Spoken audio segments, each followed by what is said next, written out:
I'm here in Bristol to meet the founder of a new cycling kit brand who, when it comes to their approach to sustainability and the design of their kit, are doing things a bit differently from the rest of the industry. And not forgetting the fact that their bib shorts got a rare, perfect 10 out of 10 review from road.cc. Let's go meet Ed and find out why. Ed, thanks for having me. How you doing? You're welcome. Yeah, good, thanks. Good to see you.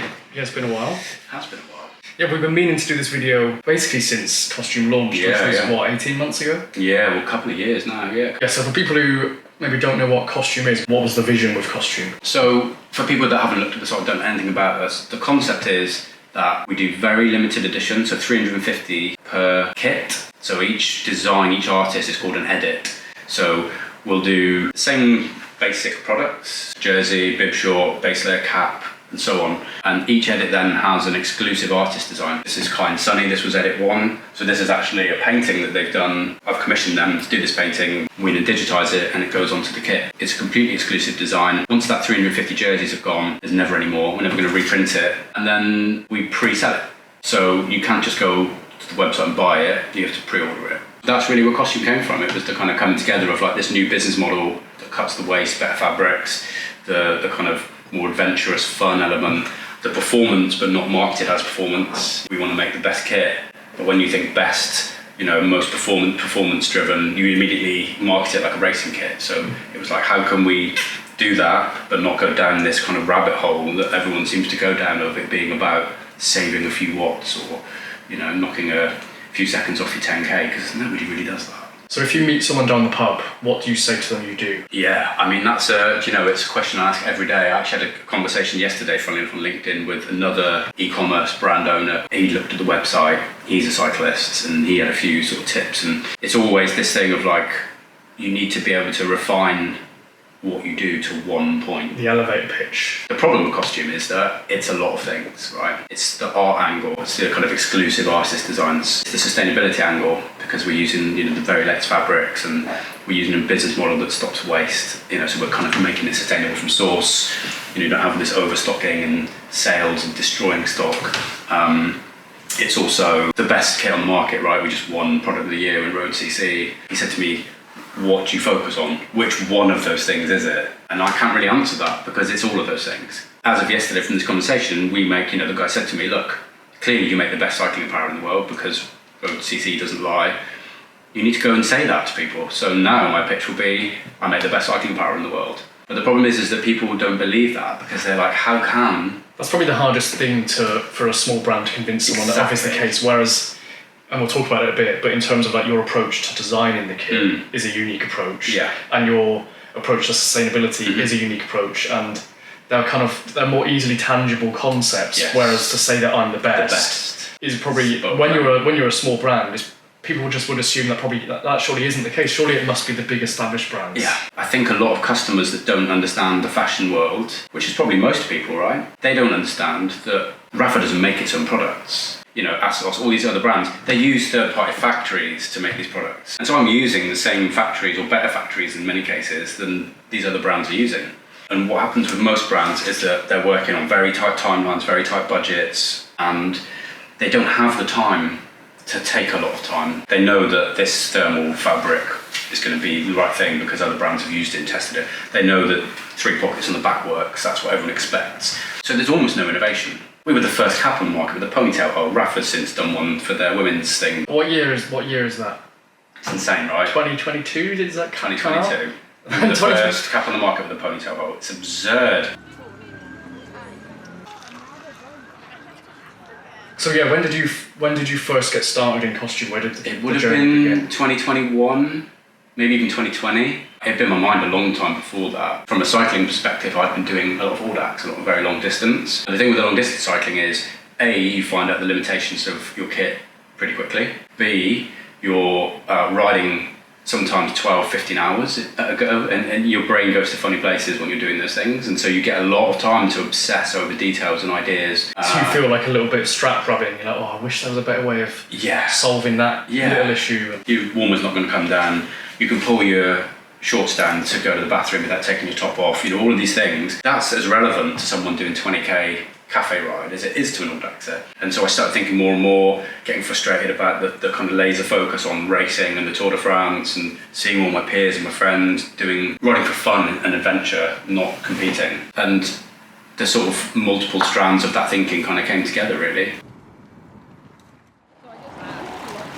I suppose maybe it's worth talking about your background, because you've had quite a strange route to a cycling brand. Well, as you know, I went to Plymouth Art College. That's how we originally met. So I've always been kind of creative. I knew, like, from a young age, I never wanted to do an office job. You know. From art college, I went into computer games. I was a game designer, a producer. Then I went to business development. So that's where then I started getting more interested in business dynamics, and then I'd been living in London and having been to art college and being really into art, started earning some money when I had the business, went to investment, started buying some art. So I had some early Banksy stuff and I was really into street art. I decided that I was going to start representing artists, basically. So that was Future Tense, that was my sort of last business before Kostüme. And then Kostüme, really came out from that, really. The crossover of the art, the cycling, the business development work that I'd done.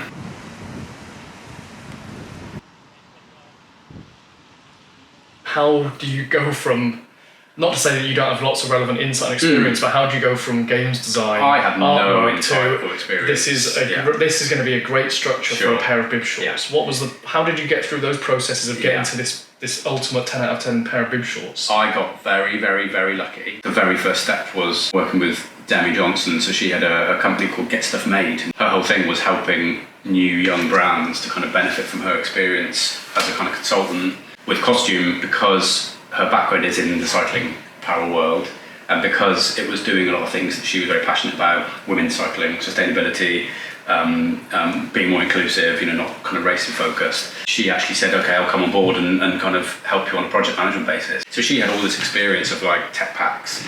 So what's a tech pack? Fabric. Tech pack is literally like an instruction pack that you'll send to a factory to say, here's the pattern, here are the fabrics, this is where the logo goes, it's like a So it's almost like sending a print file to the printer, but also way more complicated in terms of this is how you should structure it, exactly. This stitching goes here, Demi would then go out and talk to her kind of people and say, right, okay, this is what we want to do, and part of the brief was, it's a really cheesy quote, and I don't remember who said it, but fashion is fabric, The whole point of good clothing is the fabric, and yet all of the bike brands use the same 6 or 7 fabrics, right? So the brand had to be unique when it came to the fabrics, and actually the Road CC review, if you read it, the guy says it's the best thing he's ever put next to his skin. It's like, wow.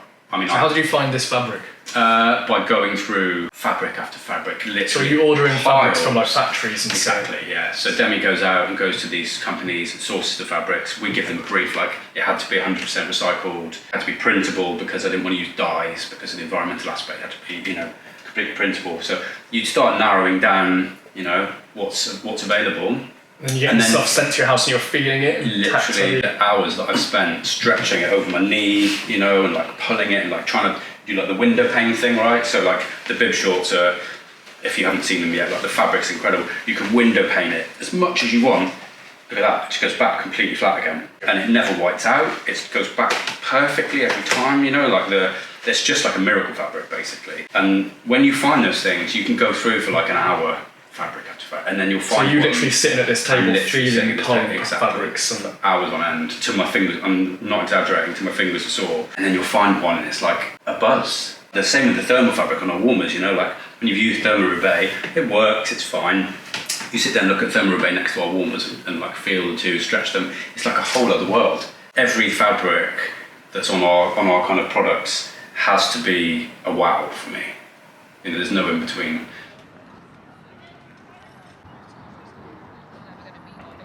So the kit is obviously really unique looking. Yeah. You literally won't be able to see a kit that looks anything like it. What is the process of making the kit look like it does? We actually commission artists to create a new piece. It's not like a royalty, and it's a real painting. Obviously we've seen this one. I think you're going to take some shots of the other pieces. So we say to them, okay, create a new artwork, and then we then digitise it in the same way that you would to archive a piece for like a print edition. And in fact, we do print editions. So we did a Kai and Sony print edition for the first edit, and then it gets digitised and put onto the clothing in an extremely high quality way. The problem for me was that all of the brands that I was wearing or kind of trying that did have more exciting visual appeal just didn't have the quality and performance, right? They're kind of the two ends of the spectrum.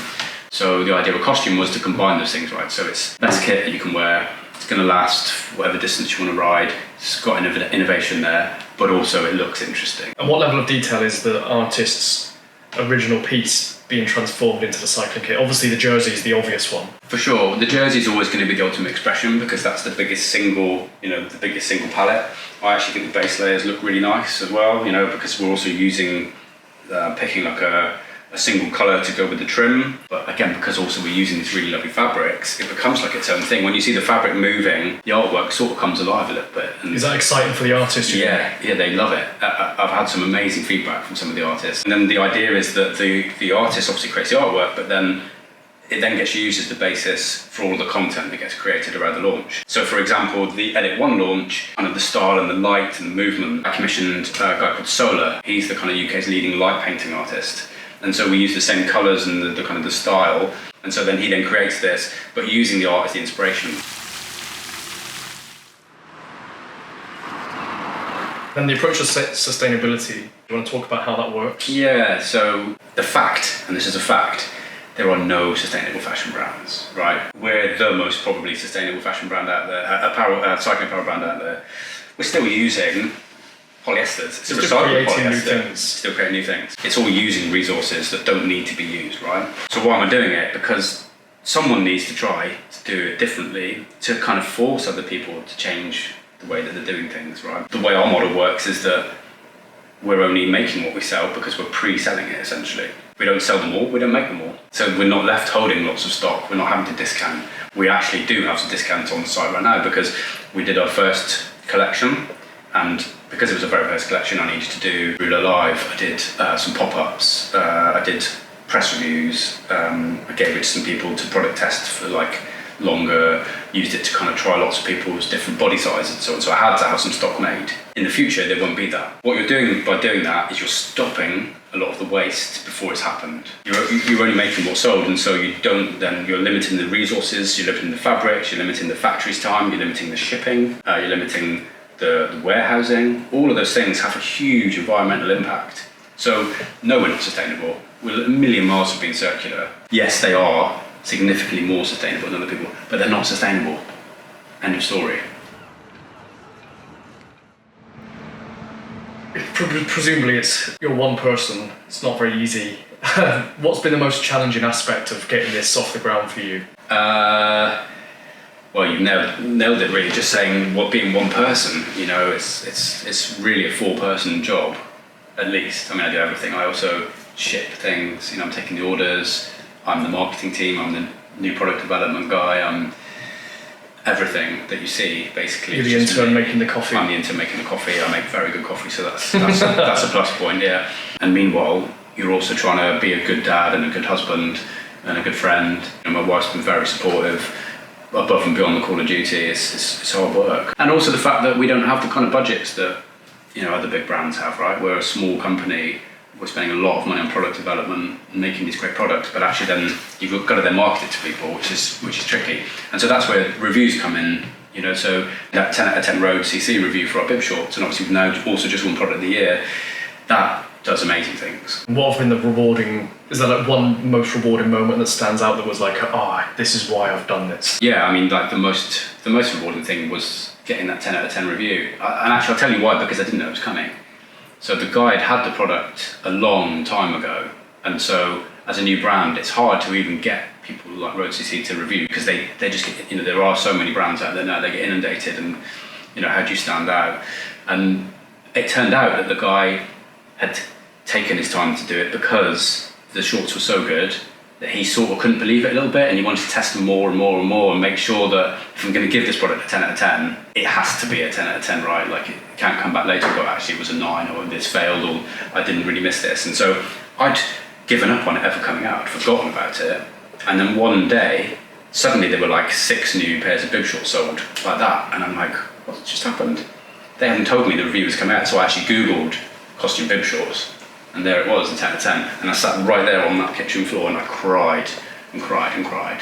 It was like a breaking of, like all that stress and tension, and in some ways that that review saved the company, you know, like we probably wouldn't be here now actually if it wasn't for that, because then people bought the bibs and then they came back and bought the jersey and the base layer and then their friends found out about it, and you know, that's how it goes basically. So yeah, I think that external validation of someone that knows what they're talking about, to go in a very cluttered marketplace, to go, these are the best bibs I've ever worn. What's next for Kostüme? You've got a new range of kit coming out soon? Yep, got Edit 3 coming, so that's also our first ever. I'll give you, I don't know when you're putting this out, but this is the first time anyone will see it. So this is the new kit with an artist called Remi Rough, who's a very well-known sort of crossover street artist, but also gallery artist, international. He's also a rapper, he's multi-talented, creative dude. You know, this is our new long sleeve base layer, which again, some things like we're using the jersey fabric for the cuffs, so it sits really flush, you know, it's a very sensitive part of the body. It's also cut slightly longer, like a suit jacket, where the shirt comes out slightly, so you can see a little bit of the design under your jersey. The arms of the jersey are the same fabric, so you get the layering effect with the trapping the little air bubbles for warmth, but yeah, it's still super light. So yeah, 2 new products. We also just did the club kit for Audax Club Bristol, so they're the leading Audax Club in the country, I think I'm right in saying that. Obviously for them, for their club kit, they need kit that's able to do that long distance, but that can also do custom kit. And because our minimum volumes are so low, because I've got the supply chain in place to do 1 of something, because if we only sell 10 of something, you know, I have to be able to make them, I can do that for them. So having those sorts of people testing your kit for you, but also riding tens of thousands of kilometres a year, sometimes 1,000 kilometres more in a day or a weekend, you know, that's really amazing. Doing another kit for another local club, very sort of inclusive club. They also do like a lot of multi-surface riding. They're the kind of person that I kind of envisaged Kostüme would appeal to, you know, so obviously we're getting an awful lot of long distance and Audax type people, multi-day people, because the bibs are so good, but I also envisaged that we get a lot of people who didn't really vibe with the whole Tour de France thing. So that's really exciting. They came to us, loved what we were doing. The winter kit is a big thing. Been working on that for quite a long time. And again, really pushing the envelope on the functionality side of things. And just otherwise more of the same, you know, trying to just push the envelope a little bit. And the most important question of the day, this is a tense one. Okay, go on. And there's a lot of pressure riding on this question. What's your favourite vegetable? Good question. Tomato. It's a fruit. I was about to say. It's a fruit. I've actually got an allotment. We talk about sustainability. I actually got an allotment, and like it's just about 10 minutes that way. And I'm obsessed with growing vegetables. So I can't believe you're obsessed with growing fruit. Apparently, I can't believe I just said tomato. So if you want to try again and actually name a vegetable, that'd be good. I would probably say this is a 2-parter. Purple sprout broccoli, very freshly harvested, cooked, barely cooked purple sprout broccoli. It's incredible. I actually this year planted some asparagus crowns. You've got to wait 3 years. You can't eat them for 3 years. So if anything, the asparagus is the most Kostüme vegetable. It's, you know, you've got to think ahead. That's it. If I had to choose one, probably asparagus wins out. Vegetable chat. This is what you're here for. Yeah, there Ed, you go. that was really interesting. Cheers. Thanks for your time. Thanks for inviting me. Yeah, you know, obviously no marketing budget, so things like this are useful. Right, thanks so much to Ed for meeting with me and chatting all things Kostüme. If you found that interesting and like the look of the kit, do check it out. There's a new edit coming soon, I think late February. And if cycling content is up your street, do consider subscribing to the channel if you don't already. If you like the video, do hit the like button. As always, thanks for watching and cheers.